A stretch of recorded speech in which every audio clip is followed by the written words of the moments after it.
Well, hello and welcome to the Boxing Day onion seed sowing special. I hope you all had a wonderful Christmas yesterday. Didn't eat too much turkey, too much Christmas pudding. I didn't drink too much on the other hand. But, however, we are here. It is time to get some seeds on the go. Why Boxing Day? Because allegedly it is tradition. Now, I follow this from our dear old friend Steve from Greenside Up, who's very sadly, who's no longer with us. He always had the tradition of seed sowing on Boxing Day and getting the onions on the go. And there was a couple of reasons for that. Can you ask him, why would you do that on Boxing Day? Shouldn't you be sitting there with your feet up in front of the TV eating a mince pie with a glass of sherry? No, you shouldn't. Well, there's two reasons for it. First reason is it was kind of tradition that the men folk of the house would get out of the way. They'd only be in the way under the feet of whoever's cooking dinner or whatever they're doing, mulling about the house or being in about all the Christmas hullabaloo on Christmas Day. So Boxing Day was traditionally, you would see loads of individual men in their little sheds or greenhouses or wherever they were sowing their onion seeds, and it just got them out of the house for a couple of hours to give everybody a bit of peace and quiet and a bit of R&R. And I guess I know we're joking about it, but if you think about it in today's context in terms of your own mental health and maybe it's just needing a bit of a breather for things, and you know what? Not everybody, we all make these assumptions, right?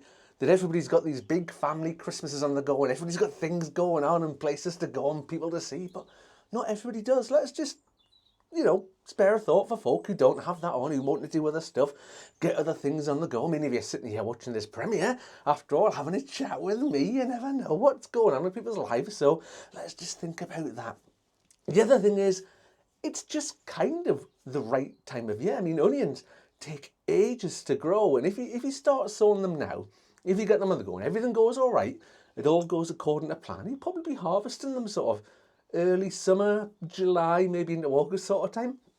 And then what that does is that frees up the beds for other stuff to go in at that time of year. So we've got that sort of succession planting going on, and especially here in Scotland where it can be a bit cold, it can be a bit dull, it can be a bit dark. Not ideal growing conditions by any stretch of the imagination. But onions are pretty hardy. They'll survive pretty low temperatures. They'll probably go down -6, 7, 8, 9, 10, depending on the variety, which one you do, whether you're under glass or that sort of thing, how big the plants are, yada, all that sort of stuff. But it depends, they're pretty hardy, they're pretty tough little guys, so they'll survive most things. So get them on the go, nice and early. So enough waffling on about me and my reasons for doing this. Let's get set up over here. We've got the old dual camera sort of thing going on. That seems to go down pretty well when we've got that set up, and you can see this, and you can see what's going on down here at the same time. So we'll get that set up and we'll get cracking with some seed sowing. And we're all set up and ready to go over here. And we've just got our compost mix set up here. Now, it's just a regular peat-free compost that I'm using for this. The one I like to use is Melcourt Silver Grow. Now, it's a little bit expensive. And honestly, I kid you not, every time I go to the garden centre, I'm sure the price has gone up by another 50p per bag. So it's probably about £11, £12 a bag, depends on where you go these days. And that's not cheap, which is why I generally only use the Silver Grow for seed sowing. I'll use much cheaper stuff, up the allotment for the beds and stuff like that. You can probably see little white flecks in there. All that is perlite that's been mixed in there. I use perlite in all my seed sowing mixes as well. It just helps it breaks up the compost, it makes it more airy, it helps control the moisture in there, so the little seeds, little plants are in there, they're not getting too wet, but yet they still have access to loads of moisture. So perlite is pretty good. Now again, be a little bit careful where you get your perlite from. Have a look on Amazon. You can get some cracking deals on there for massive bags. If you go to the garden centres and things like that, generally you'll get the old sort of Westland 10 quid for 10 litres bag of perlite, which is all right. It's a little bit expensive. You can get much better deals out there. So have your wits about if you're buying your Melcourt Silver Grow or your perlite. Just do a little bit of shopping around, or things get very expensive very quickly. Now most compost, when I'm sowing seeds in it, I'll put it through the sieve. Now you can see here, the sieve's pretty fine, sort of in there for the grid, and you can see why we do that. Look at all these lumps and bumps, bits of wood that haven't quite composted down, and that's not unique to Melcourt Silver Grow. Any compost will really have lumps and bumps and stuff in it. So when you're doing seed sowing stuff, run it through the sieve. It only takes an extra couple of minutes. It doesn't take much doing. and it just takes out all these bits and pieces that you don't want. Now, there's a couple of reasons we do that. Why am I going to do that? Well, really, when your seeds germinate and when the little plants start to grow and they put down their roots into the compost and they're looking for nutrition and water and things, if you've got bits of wood or lumps or things like this in there, what's going to happen is that the roots are going to start to sort of bound round it and cling onto it. So when you come to move out of your little sort of cell trays here, little quarter-sized seed trays here, putting them into cell trays, when you're taking the little seedlings out, if the roots are all sort of tightly bound around these little bits of wood, you're going to end up probably snapping the roots. Or when you sort of sprinkle, or we do the broadcast sowing into the little seed trays again, it's going to be a bit difficult. You'll get more plants and they'll be knotted together. And it's just, believe you me, right, separating onions out of a seed tray into cell trays is as big enough a chore as it is without creating any further problems for yourself with having roots sort of all bound up and tangled up and knots and whatnot. So just, again, this sieve, I think I've had this for about 5 or 6 years, came off Amazon, a few quid, they're not expensive. You know, give yourself a wee post-Christmas present and get a sieve. If you don't have one, couple of quid. They come with that one there. It's got interchangeable bits at the bottom so you can have different size holes in it and things like that. Absolutely marvellous. But other than that, like I say, bog standard, peat-free compost, bit of perlite. In terms of ratio of perlite to compost, I'm not very scientific with it. You know, inside here, you can see this amount of compost that I've got here. A couple of handfuls of perlite, probably enough. Mix it in again. Think about the cost of it. If you're using loads of perlite and stuff like that, the cost of sowing your seeds and getting stuff on the go is just going to get incredibly expensive. Anyway, let's actually get on with sowing some seeds. So we're going to do 3 different types today. We've got 2 sort of traditional normal onions, and then we've got some spring onions as well that we're going to get on the go. So we use these quarter-sized seed trays.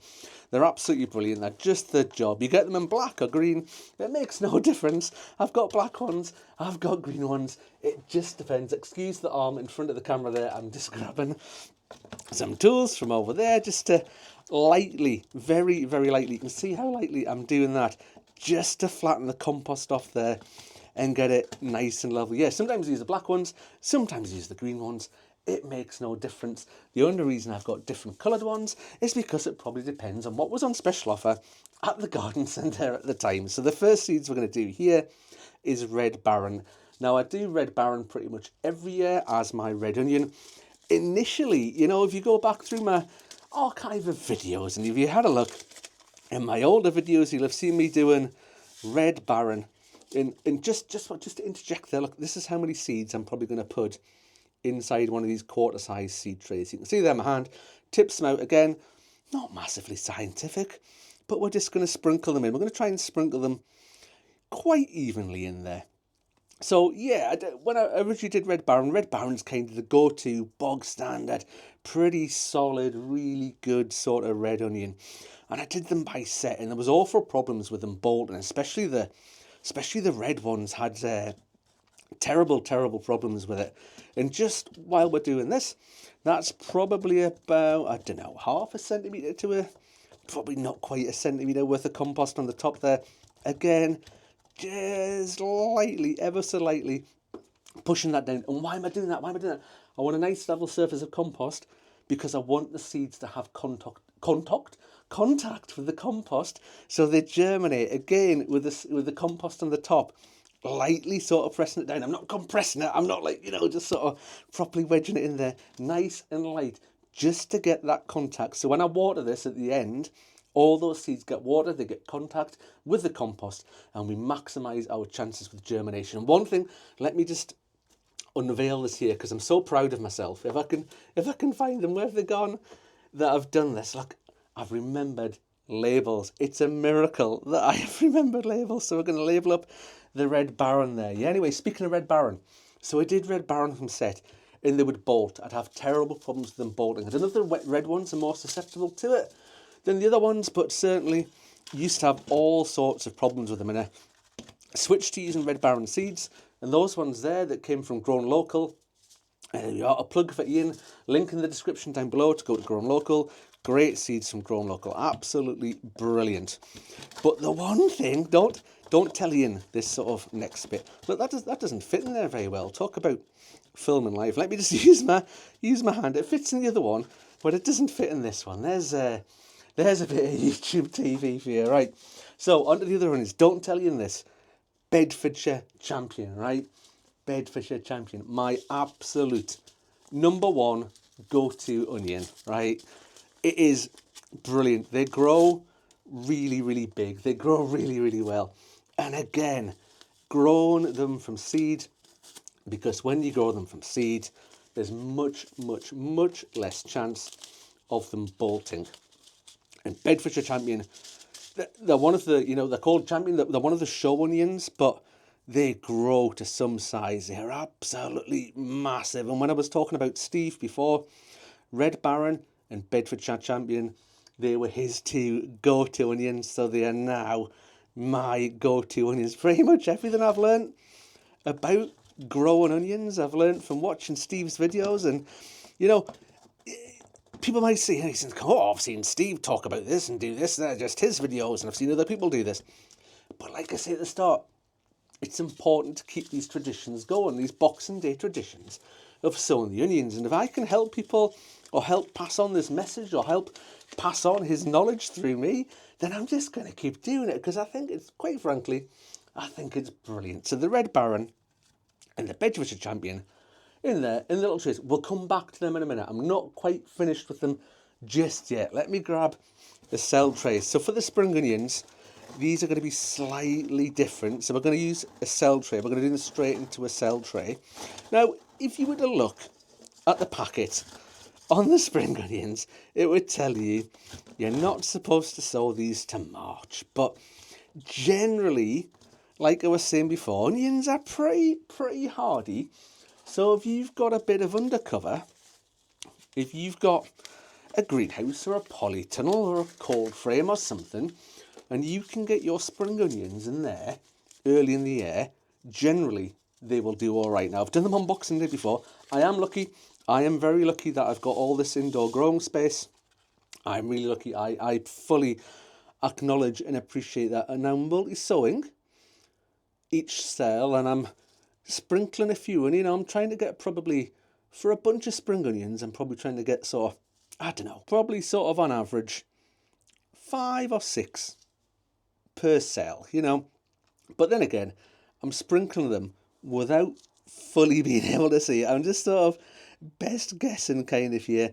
So some of them will have 2 or 3, some of them will have 7 or 8. It doesn't matter, does it? It doesn't matter that much. But yeah, the spring onions that I'm doing here, again, apologies to Ian because he doesn't have this variety. Ian does do Ishikura, which are a really, really good spring onion, by the way. They are spot on. But my spring onion of choice is a variety called Katana. And I just discovered these just by pure accident at the greenhouse, at the garden centre one day. As you do, I was just pottering about. I wasn't even there for seeds. I was probably there for something else. And I saw them and I thought, I've got to have some of them. We'll just try them. I'll give them a shot. And you know what? I've not looked back. They are absolutely marvellous. This is the packet here. There you go. Spring onion, Katana F1. You can see them there. Katana F1. I don't think I've bought them online before because the local garden centre sell them. So I generally just like to pop down to the garden centre. It gives me an excuse to go. It gives me an excuse to go to the garden centre and buy some new seeds. So you might be pleased, or perhaps not as pleased to know that we're not quite done yet. I've got a couple of jobs left to do with the onions. So we've got the seeds sown, we've got our compost, we're all sorted in our little quarter-sized seed trays, right? So it's all done. They need to be watered. The water is up in the house. You've all seen the old juice bottles, the pop bottles that you used before with little sprinkler lids on. Fill them up with the tap water, leave them in the kitchen. Get that water just to come up in a couple of degrees, because the water that comes out the taps at this time of year, it's amazing to drink because it's absolutely freezing cold. Not so good for germinating your seeds though. So just think about that. If you've got a jug, a watering can, whatever it is you use, take the water out the day before, fill it up, leave it in the kitchen, leave it in the room, leave it wherever. Get the temperature up. Or if you've boiled the kettle, you've had a cup of tea, cup of coffee, there's a bit of lukewarm water left in the kettle, use that. You know, just it doesn't have to be in a bottle, a juice bottle with a sprinkly lid, nothing like that. Whatever you've got, just use what you've got. The other thing I'm going to do is put a lid on top of it. So most of these little quarter-sized seed trays come with a lid, and it's got a vent on the top. Now, the vent is important. At the moment, they haven't germinated. I am going to leave the vent closed. So the vent is closed at the moment because I want it to be nice and toasty warm in here. It's going to get nice and humid with the lid on, which is going to be blooming marvellous. Just what we want. When they germinate, when they come up, when they appear, the lid is going to open. I'm going to let it out. I'm going to let the humidity out because I don't want them dampening off and rotting and becoming all fusty inside there. To get the onions to germinate, they probably need to be between probably 12 and 16 degrees centigrade. Thereabouts. Now, at the moment, it is unseasonably warm around here. I mean, we're in Scotland, it's Boxing Day, and it's about 12 degrees centigrade, which ironically is the perfect temperature to germinate your onion seeds. However, I'm going to bring them inside. I'm not going to put them on a heated propagator. You don't need to be using electricity. You don't need to be plugging in heated propagators just yet. They're not chilies, they're not sweet peppers, they're not tomatoes, nothing like that. You don't need them on the propagator. Just leave them in the tray, put them on a windowsill, put them on a window ledge. If you've got an airing cupboard, put them in an airing cupboard. Just put them in your house somewhere. The ambient temperature of the room will warm the compost up enough to germinate your onion seeds, depending on what the temperature is. Depends how much money you've got, how much heating you've got on. Depends on how quickly they'll germinate and come up. You know, if you're up to about 16 degrees centigrade in the compost, you're maybe looking at about 10 days. If you're a bit cooler than that, you're going to be about 2 weeks. Don't worry. After 2 weeks, if they haven't appeared, sometimes they take ages. You know, don't panic. Don't worry. If they're not quite there at 2 weeks, hang on, give it another week, see if they appear. Just keep a bit of a close eye on them. But that is about it. I wish you all the very best of luck in your onion seed sowing endeavours. And I think, like I said at the start, it is so important just to keep these little traditions going. There's something really, really quite nice that I think for, I don't know how many years, tens and tens and tens and tens and tens, if not into the triple figures, of people going down to their allotments, their greenhouses, their gardens, wherever they're going, all this time ago, all these people on the same day, every single year, with their onion seeds, sowing them like this. Yeah, they wouldn't have had quarter-size cell trays and fancy lids and stuff like that, but just think about it, all that history, all that tradition, and we're doing exactly the same. I think there's something quite special, something really, really quite nice about that, and it helps us just to remember, you know, those friends that we've lost, all that knowledge that people are passing on and helping other people in the future. Anyway, I think that is us just about done. One last thing to say is I hope you all have a wonderful new year. Whether you're out partying, whether you're just sitting at home by yourself, doesn't matter what you're doing. I hope you have a peaceful one, a safe one, and I hope you enjoy whatever it is you do at that time of year. Anyway, that's me pretty much done. Watch out for new videos coming up. There's going to be what seeds to sow in January. There's going to be loads of projects in January. There is probably a little giveaway coming up, a little sort of thing that I've got it planned. I'm doing it. It's all me putting it all together and stuff. I've just got half an idea, so watch out for a giveaway coming up. It's gonna be a belter. Anyway, that's me done. Thank you for watching, folks, and I'll see you on the next one. Bye for now.